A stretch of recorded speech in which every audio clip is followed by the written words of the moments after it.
Hey, it's Mr. Engstrom. So let's get into our first lesson. We are going to have a quiz on Thursday. Friday, I'm going to um, assign a quiz. So you do a quiz for homework, basically. Okay? All right. So this is all review. So take a breath. You'll be fine.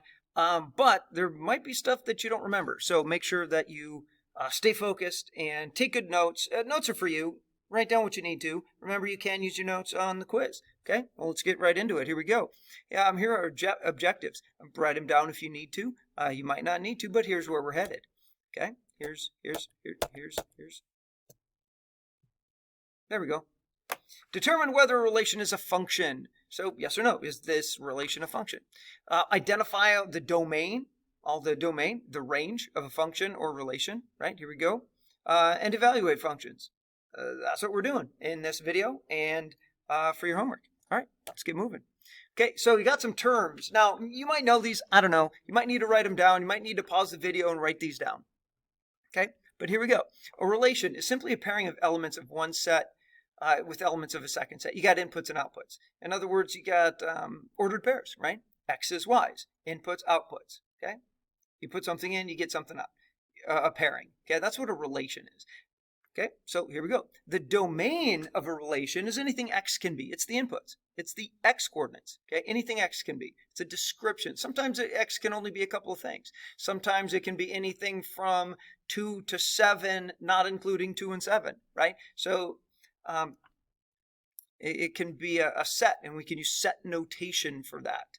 And we'll cover that as well. So here we go. Range. Let's take a look at range. Anything Y can be. It's the outputs. It's the Y coordinates. Okay. Again, sometimes it's going to be a range of values, but we'll deal with that later. Okay. All right. Function. Now here we go. This sounds a little simpler than it really is. So be careful with this. It does take a little bit of thought. A relation in which each element of the domain is paired with exactly one element in the range. In other words, each input has exactly one output. Now we got to be a little careful because the converse of that, this statement right here, the converse would be each output has exactly one input. And that means something different. Okay, so we got to be careful. Each input, each X coordinate has exactly one Y coordinate, one output associated with it. Okay, here we go. Let's take a look at an example. State the domain and range. Okay, then state whether the relation is a function. So we got 3 things to do. Okay, so the domain. Well, the domain is anything X can be. It's the input. Okay, 3, 4, and 5. And it's just a list, right? And I don't even care if they're in order, right? You could put 5, 3, 4. Don't care. Okay. Range. Well, that's anything Y can be. So it's this, and this. Now, you probably wouldn't say, oh, Y can be 4, it can be -5, and it also could be 4, right? So just a list of numbers, anything Y can be. So hopefully you remember this from like Math 1, but maybe not, that's okay. Stay focused. Pretty easy place to start the school year. Okay, but this is actually really important stuff. This is the language that math is speaking, right? And when you get to college, they want you to be able to understand math language. And so that's why we want to start here, okay? All right, so then state whether the relation is a function. All right, so a function, each input has only one output for a function, right? So the input of 3 has an output of 4 and doesn't have an output of anything else, right? The input of 4 has an output of -5 and nothing else. Input of 5 has an output of 4, nothing else. So, yep, that's a function, okay? So here's how you would write your answers. Boom. Notice set notation, little squigglies, right? The domain, the range, and yes, it's a function. Okay, let's take a look at another one. Here we go. The domain is anything X can be. Boom, boom, boom. Okay, range is anything Y can be. Boom. That's supposed to be an arrow. Boom, boom. Okay, all right. Is this a function? Well, let's take a look. The input of 4 has an output of 7, and it also has an output of +4. In other words, nope. Because we have an input that has more than one output. Now, be careful when you're writing. You don't want to write because you have repeating 4s. That's not quite right? Just because the 4s repeat, right? The x is 4. In other words, here's what I mean. What if this was a 7, right? And you see, oh, repeating 4s. And I've had some students say, well, that's not a function because these 4s repeat. Yeah, but still, look, 4 is matched to 7. It's also matched to 7. That's it. It's only one output, right? So you've got to be a little careful with the repeating x value idea. Okay, so be careful with that. Okay, so it's a function if each input has only one output. Okay, now let's take a look at a graph, because I'm going to give you a graph and I'm going to say, is this a function? Now, remember the definition. It's a function if each input x value has only one output y value. And let's take a look at this one. Now, here's the x-axis, right? So each x, here's x is 1, right? But x equals 1, that's this line. X equals 2, x equals 3. Okay, I didn't hit 2 there. But these are vertical lines, right? So each vertical line is an x value. And notice that this vertical line, this x value of almost 1, has one y value. This x value of whatever that is has only one y value. So yes, that is a function, okay? All right, here we go. How about this one? How about the x value of 4? Well, this point right here is for, I don't know, 2.5 or something like that. Okay, this right here is for, I don't know, negative 2.5. In other words, this is not a function because there's an x value, 4, that has 2 different y values. Okay?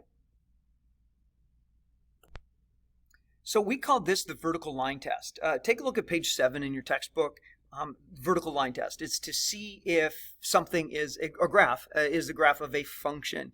If there's a vertical line, if there's a vertical line that hits the graph in more than one place, it's not a function. Here, I can't find any vertical line that hits the graph more than once. So that's a function. Here, I can find all kinds of vertical lines that hit the graph in more than one place. And again, what that means is you have an x value, an input, right, member of the domain. We have an x value that has more than one y value associated with that. Okay, so that's a vertical line test to see if something is a function. That's on page 7 of your textbook.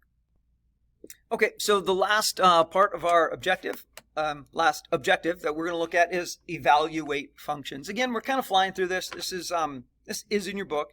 You can look that up. This is review stuff, and we're going to do this kind of quick. Evaluate functions. Well, in math, evaluate means find the value of. Okay, so find the value of a function, really the y value. Okay, so the function, the function value and the y value, that's the same, okay, given an x value. Okay, so let's take a look at an example.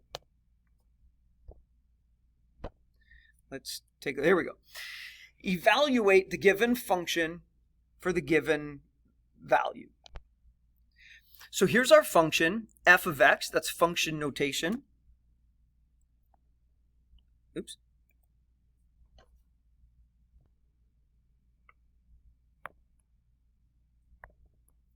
Okay, so here we go. Now that my pen's working, evaluate the given function for the given value. Okay, so here's our function, blah, blah, blah. Okay?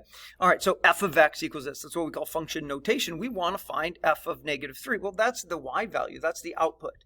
So we're finding the output when the input is negative 3. So we're finding f of something equals 2 times something squared plus 4 times something minus 1. Now, it's real important that you actually use these parentheses here. That's important. You'll see why, especially with the negative, right? So we want f of negative 3. We want the output when the input is negative 3. So we're going to put in a negative 3 there. Negative 3 squared. Okay, bring your Aunt Sally along. Here we go. So we got negative 3 squared. Well, negative 3, that's in parentheses. Okay, so it's negative 3 times negative 3, which is positive 9, times 2, 18. And then this right here, minus 12, minus 1. Okay, pretty simple. That's how it goes. That's it for today. For the video. You do have an assignment. So find that assignment and realize that there's an open time and a close time. So don't start it with giving yourself only 2 minutes to do it. Okay? All right, hang in there. Let me know if you have any questions, and have a good day.